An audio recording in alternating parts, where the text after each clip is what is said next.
Hey, good morning. This is Pippa and welcome to Health Repair. Recently, I've had a few questions around supplements. Today, I'm going to talk about a topic that's a little bit near and dear to my heart. It's around supplementation. Now, this is not to say this is what you should be doing. As requested, I'm just going to talk about what seems to be working for me and, more importantly, why I'm taking these things. So a little bit of background. When I chat with my patients, whether it's about traditional pharmaceutical medicines, natural health medicines, everything in between and around abouts, I often get the comment and question around, well, I'd really prefer to take something natural, or I'd prefer to take a supplement rather than a drug. The response I often have, what do you think the difference is between those two things? When I put that back on the patient, they will often stop and think, perhaps even sometimes for the first time, well, what actually is the difference? Now, if we go back to the olden days and our roots, pretty much all medicine that humans have used to either promote health or cure any kind of illness are natural plant-based or animal-based products. Fast forward to modern society, and what most people think are natural supplements are much, much closer to pharmaceuticals than most people would probably care to believe. And I guess the bottom line is, in my professional opinion, and this is how I do things myself, I treat them all with exactly the same level of consideration and respect. The reason is that a medicine is anything you take. Now, that might be taking orally, rubbing on your skin, popping in your eyes, inhaling through a puffer, under the tongue, injections, the works. Whether you get it prescribed, regardless of what schedule it is, and regardless of whether it's considered a registered, listed, natural, pharmaceutical, whatever terms we want to be using, most things that people are putting in their bodies nowadays are coming in a jar or a bottle of some sort, and they are a manufactured product. Secondly, when we take something to have an effect on our health, if it has no side effect, and a side effect, of course, as you would know, is the effect that was not the primary intended purpose of using that medicine or supplement. In my opinion, it's highly unlikely to be a particularly powerful medicine. Almost every high-powered medicine that I know, and not all of them, as you'll come to understand, but a lot of them, hard-working medicines of modern society, whether they be prescription or otherwise, all have potential to do harm. It is two sides of the same coin. You cannot have something that you are taking to make a physiological change in your body that only does that very one thing that you're intending. It pretty much doesn't happen. Today, I wanted to share with you my current medicines usage and a little bit of information about why. It's going to be a bit of an overview. So the first thing I'm going to share with you is a reasonably new one that I've added onto my regime. It is actually hydration salts. Now, you can get them in all different varieties. A lot of people know the oral hydration salts that come in tablets or powders that we add into water to feed to our children when they have vomiting and diarrhea bugs, to prevent having to go into hospital and get them on intravenous fluids. They are, in medical terms, one of the breakthrough lifesaver medicines of all time. But that's not why I'm taking it on a regular basis. I've always had it in my home, both for my own use, hangovers, big sporting events, but more recently, I'm taking it more as an additional supplement. Now, we had a bit of a fear-mongering amongst us for many years now, actually, regarding the negative impacts of salt on our health.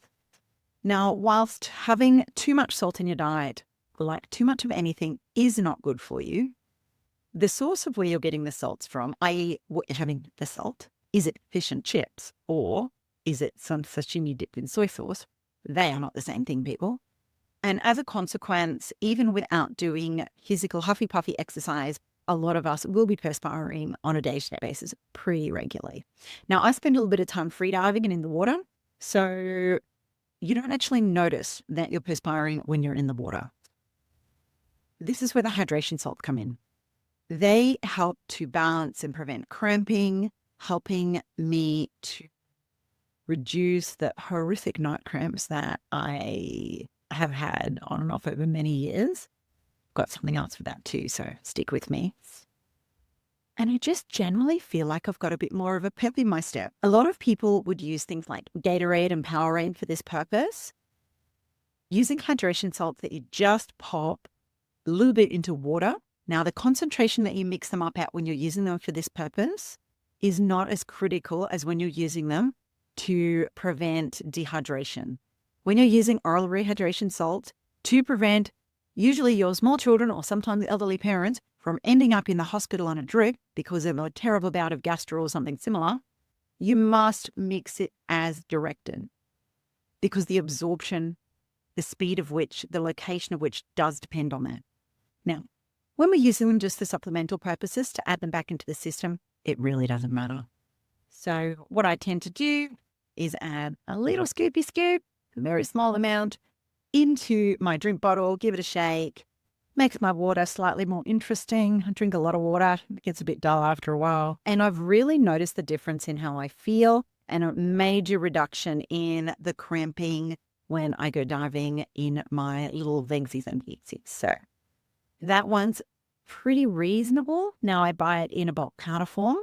Was getting a bit exy when I was buying the tablets that are designed for dehydration.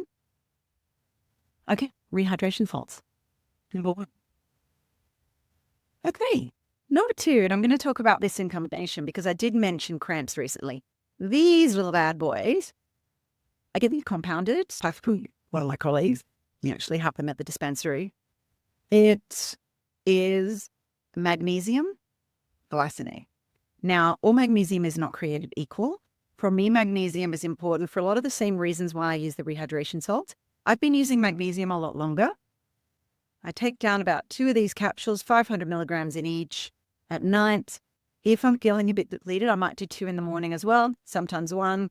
But generally the 2 at night is what I stick to when I'm trying to boost up if I'm going on a dive trip or I know I'm going to be spending a lot of time playing out in the sun, on the ski, on the ocean, etc. Maybe do some hiking. I might up the ante to 2 morning and 2 night.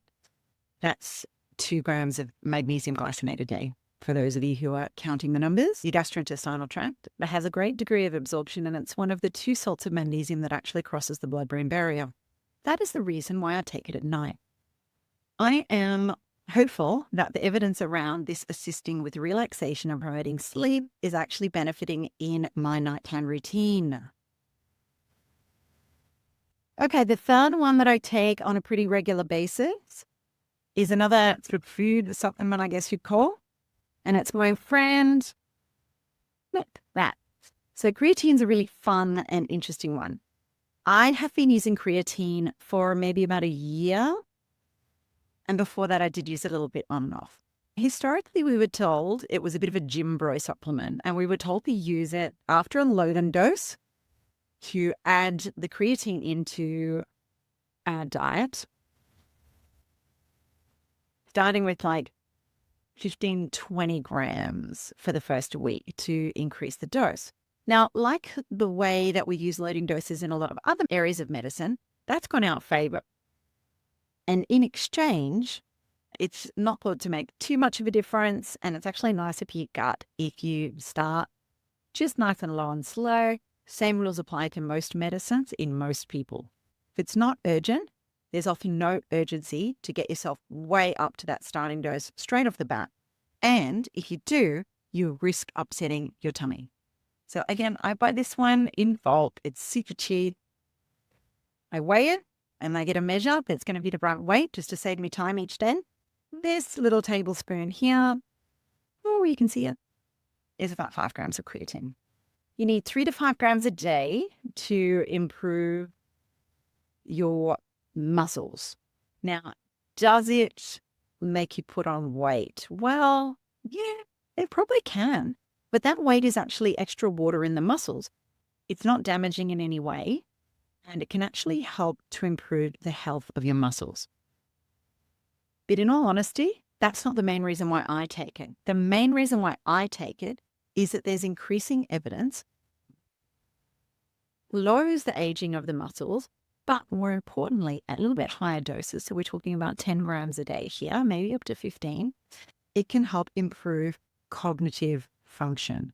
Now, I don't know about you guys, but I am in the midst of this perimenopause craziness, and I kid you not, the first thing that really kind of rang true for me in terms of symptoms, and this is having been trained as a health professional and actually discussing menopause and being quite open-minded about menopausal hormonal therapy, or HRT as they used to call it, for many years, I honestly did not understand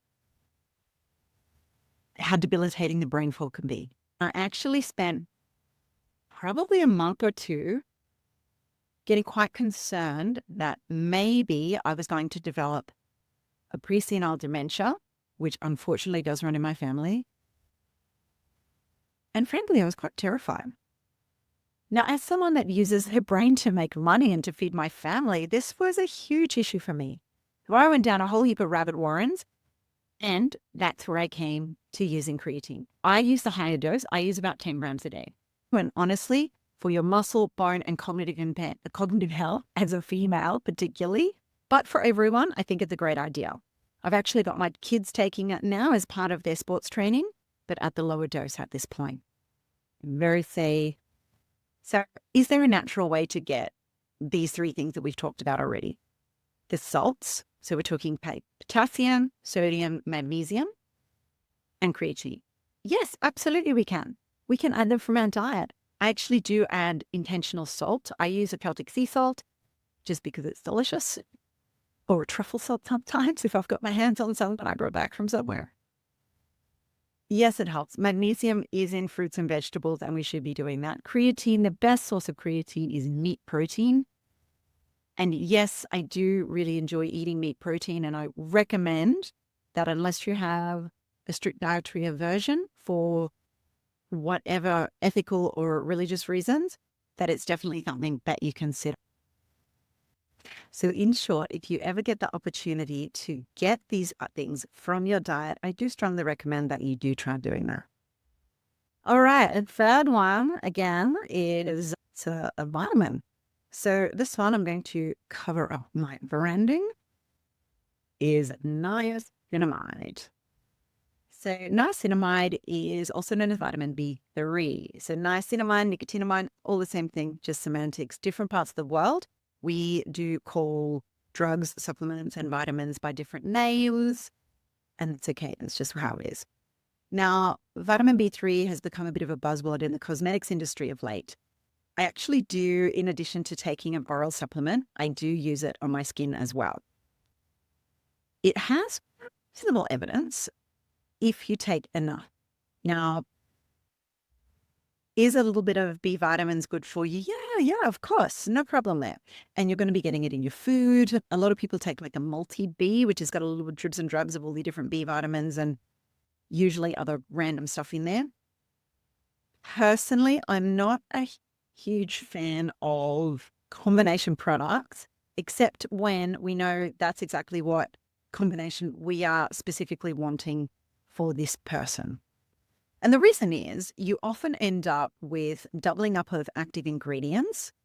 So if you're taking this supplement and then 3 other things, I will regularly encounter when I start turning over and looking at the back and jotting down what's in what, that people actually end up with of different supplements. So best, so water-soluble vitamins, at best you're probably just peeing them out and you're making very expensive urine. At worst, and this is more important with certain minerals and fat-soluble vitamins, you can actually become toxic. Please don't do that. So if you're not sure, ask a professional for help. Speak to a pharmacist, your naturopath. They should be able to work these things out for you. So why do I use niacinamide? So I take 1 gram every day, and it's a 1 gram sustained release. Now, niacinamide got a bit of a dirty name because it would cause quite a bit of flushing in immediate release preparations. It is interesting because one of the primary uses of this sort of medicine is in treating conditions such as rosacea, which is a reddening of the face and skin.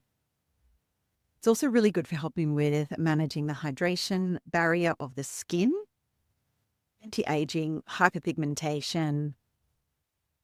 But the reason why I'm taking it is for photoprotection and skin cancer prevention. So unfortunately, even at my youthful age, I have had several skin cancerous lesions removed from my face. And I think if you were to ask around most adults over sort of, 40, 50, 60, certainly in the region where I live, it's a really common thing to happen. Now, some people will say to me, well, just don't go in the sun. I strongly disagree with the statement, don't go in the sun. I'm not suggesting you go out and get sunburnt. However, sun on the skin and sun into the eyes at different times of day, not mad dog zilling sugar midday sun we're talking about, please, is extremely beneficial for synthesizing vitamin D, for improving your mental well-being, and if we're talking about earlier in the day, then improving your circadian rhythms. So please don't hide from the sun. Don't get deficient in vitamin D and totally screw up your circadian rhythm because your eyes are seeing this indoor bright light, which is so dull compared to even outdoors today where it's raining. It's been raining for about 2 weeks here. Even outdoors on a really rainy, grey day, out there is way brighter in lumens than in here. Not what I'm perceiving. That's the reality. Put an app on your phone and have a look for yourself. Anyway, so there have been quite a few studies on the evidence for nicotinamide in preventing skin cancer. So what it can do is it enhances the DNA repair and reduces the UV light-related immunosuppressant within the skin. Now, taking 500 milligrams twice a day, or what I do because I'm lazy, 1 gram sustained release once a day, has actually been shown to significantly reduce the rate of new actinic keratosis and non-melanoma skin cancers. So these are basal and squamous cell carcinomas by about 25%. That's a decent reduction. Now, keeping in mind, melanoma skin cancers aren't overly linked to sun exposure, but non-melanoma skin cancers absolutely are. Also, they're linked with the photoaging and all those things that none of us really want if we want to try and, look beautiful forever. It can also help in certain dermatological conditions, which I don't have myself, types of psoriasis and bullous pemphigoid and different blistering diseases. So I'd strongly recommend giving it a red hooker. Now, that is normally at a little bit higher doses. So we're talking about 1.5 to 2 grams a day. Watch out for flushing. Use a sustained release if you're going to be going in high doses. And if you're wanting to put it on top as well, like on your patchy skin, on your face, on your hands, use it a lot for healing. When we have these skin lesions cut out, it's very good at helping to heal. So that's niacinamide B3. Next one I've got is the good old superficial. Now, the things I want you to pay attention to here is the EPA and the DHA in the fish oil.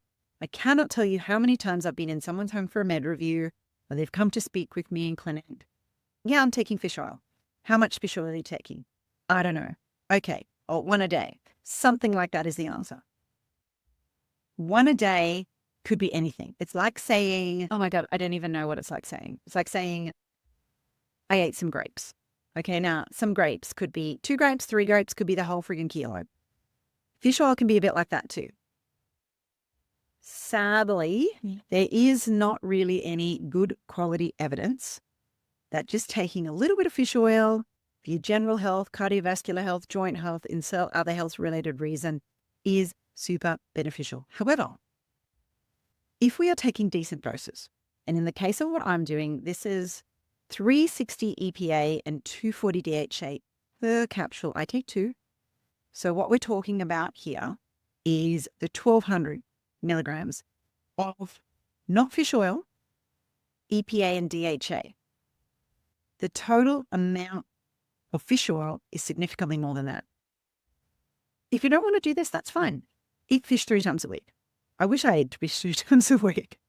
I try and eat fish at least once a week. I usually make it to twice.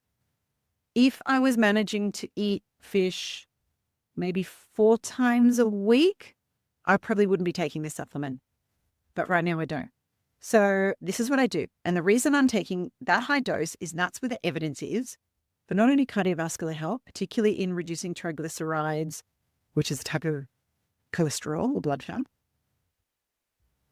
and offsetting a little bit the increased meat intake that I'm having, which has put my cholesterol up. But it's dealt with my joint health, and I do really think it's helping. I do plan on, as Dr. Peter Attia says, competing in the centenarian decathlon. And babe, I'm going to win. So watch out. This is going to help me get there, help me to be able to function, train, do the mobility work I need to do in the context of a busy family life as a parent, as a wife, as a business owner, as a consultant, all those things, okay? And getting out and performing and doing stupid shit still to this day. So that's my omega-3s. If you're going to do it, do it. If you're only to take one random thing, particularly if you turn over your supplement at home, and it does not tell you what the DHA and the EPA is, don't buy that again, please. Just don't. The last regular one, so it's, oh my God, it sounds like a lot. It's really not, I promise. Vitamin D3. D3. All right, D3. D3 and K2 gets a bit of press at the moment. Is it useful? Yes. Do you need it if you don't have any vitamin K in your diet? Yes, probably. Do I have plenty of vitamin K in my diet? I'm pretty sure I do. I don't even worry about that. But when I look at the evidence, most of my sun exposure at the moment on a weekly basis, if it's a working heavy week, I'm out getting my early morning light exposure between about 6 and 7:30, say, going for a walk with the puppy, doing a little bit of mobility work or maybe some exercise outside, hanging out with the kids, having a coffee in a spa, insert other reason. Okay. Now, I am blessed to live in an environment where I am quite able to get my arms out, my chest out, my face out, etc. into this light. However, this early day light exposure at the low solar angle blocks a bit of the UV stimulation, which leads to vitamin D synthesis. So even with someone like me spending about an hour and a half outside every day, albeit early, it's not necessarily enough. Now, conversely, if I'm able to get outside with my arms and legs into the sunshine for 5 to 10 minutes between 10 and 2 in where I live right now, most of the year, that's probably plenty. So I guess the question you're saying was, why do I have a vitamin D supplement in my cupboard? It's a bit of an insurance policy, to be fair. I do get some concerns about not getting enough skin exposure. Sometimes at the end of the week, I think, oh, I've done all this stuff. I'm so active. And then you look at your tracker and you've walked 2,500 steps. Sad but true. I do it as well. I get it. Might be a day when I don't get to take the puppy out for a walk. Honestly, some days, all I get time to do is get up, sort out the kids, the family, whatever, and I've got to be off for an early meeting somewhere. That's life. Some days, all I do is sit, read, and talk. That's it. And on those days, of course, I'm not getting enough vitamin D. I'm also not peaking exercise and other things, but that's another story for another day. How often do I use this? Probably once a week. I use the high potency. I take one once a week. With vitamin D, you don't need to take it orally super often. There was some data many years ago in hyperdosing of vitamin E in elderly patients in nursing homes. There was some increased risk of falls and fractures in the super high dose group. Now, the super high dose group were taking, this is 5,000 international units, or standard supplements about 1,000 international units of vitamin D. This one is 5,000 international units. What they were giving these elderly people, and these elderly people were also not getting any sun exposure or exercise or any of those things. So hugely confounded study. Nonetheless, it was shown to be potentially harmful,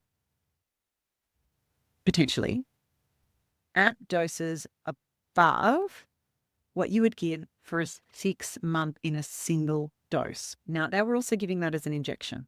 So there's a few issues here. The evidence at the moment suggests that anything up to 20,000 units a week is pretty safe and nothing to be too concerned about. So there's on my list of supplements. In addition, I have a good selection of fibers and proteins and things like that I do add into my smoothies and foods from time to time. I'll do another session on super easy ways to meet your nutritional requirements, and we'll go from there. Thanks for joining me today, and please, if you have any questions, let me know. See ya.